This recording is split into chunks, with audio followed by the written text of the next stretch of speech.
So what we're looking at right here is my current attic space. There's a lot going on here, but the goal is to turn this attic space into my new office.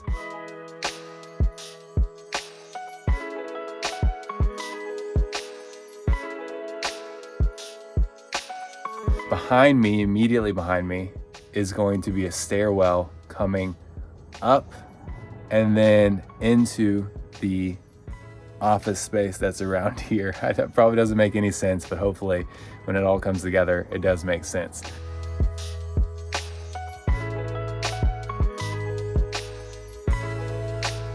But most importantly, I think what's gonna end up happening pretty soon is this roofing right here is going to be pushed out.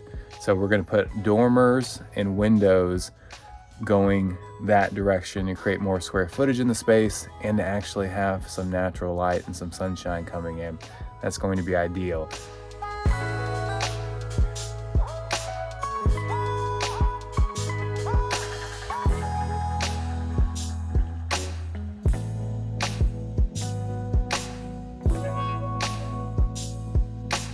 And so there's going to be a wall that basically closes it off with a door so that you can go up the stairs into one door that takes you into a closet where this is going to be a flat wall, and then you can go one door more into that bedroom if need be.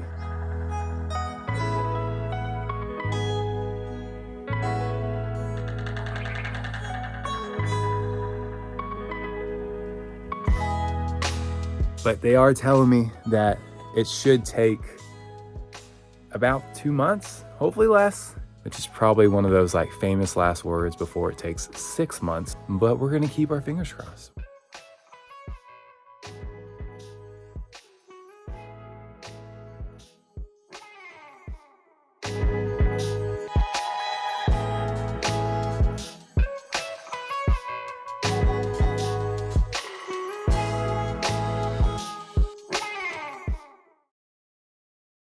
My new space serves two purposes.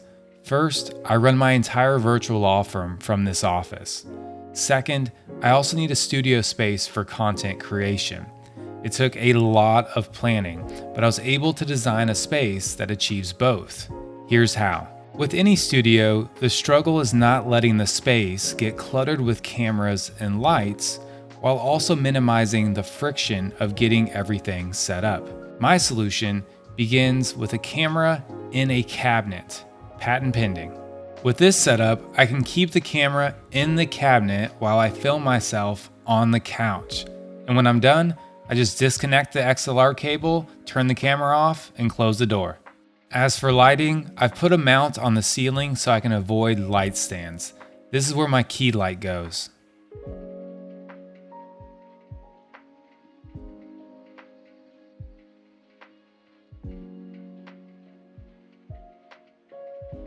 For those paying attention, you may have realized that I have an outlet conveniently located to my light, but unfortunately, there is way too much cord going on.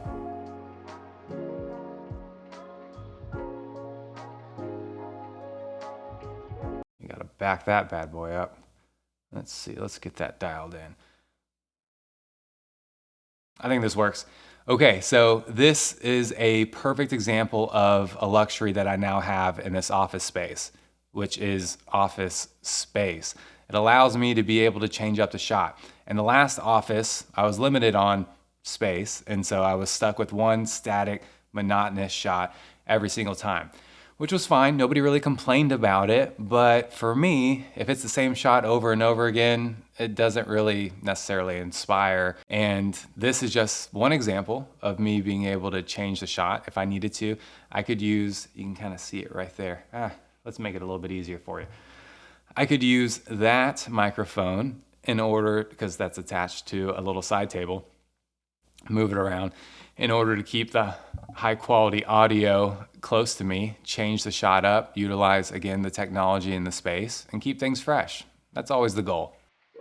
A hidden feature of my uplift desk is that its ability to change height allows me to use it as essentially a tripod. Pretty cool, right? Having a USB mic on my desk helps me take Zoom depositions, create course lessons for Law Venture, or record my debut rap album. Also, one of those is a lie. It shouldn't come as a surprise that my biggest struggle with this space is dialing down the echo. To help with that, I've mounted 4 sound panels right next to me. This is also why I chose an IKEA rug with some thickness to it. Speaking of IKEA, let's talk about my secondary desk setup. If you're new to YouTube, then just know that I'm the only person ever to use IKEA's Alex drawers and IKEA countertop to create a desk. I went with 3 Alex drawers for the extra storage and arranged them in a way to minimize any risk of the countertop sagging over time.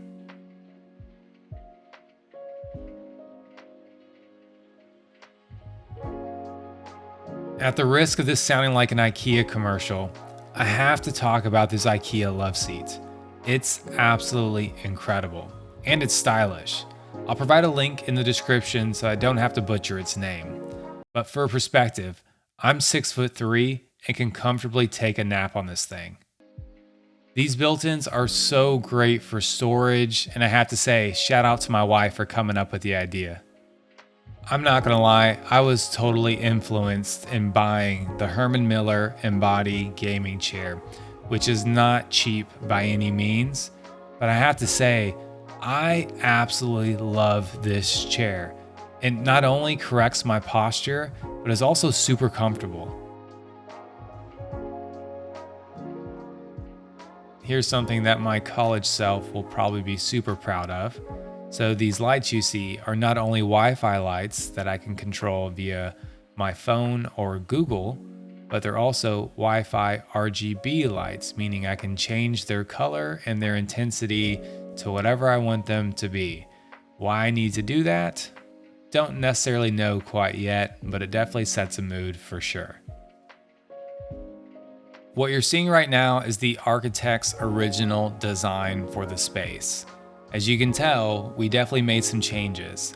For example, that pony wall, I ended up scrapping last minute in order to put the railing in because I felt the railing opened up the space and the line of sight and allowed more light to enter the entire office. The same concept was basically in play whenever I decided to scrap the beams and the laser lights above me. The beams weren't needed for the structure, and the beams just felt like they were right above me, and it was a little uncomfortable and claustrophobic. On the left side, we ended up scrapping the shelf idea, and we implemented my wife's idea of the 6 built-ins, and then we flipped the bookshelf to the other side when we realized that the stairwell had enough clearance to have the bookshelf above it. That is a wrap on this project. Please keep in mind that it has taken a long time to get to this point. If you want to see what my previous office spaces look like, then check out the video that's on the screen now.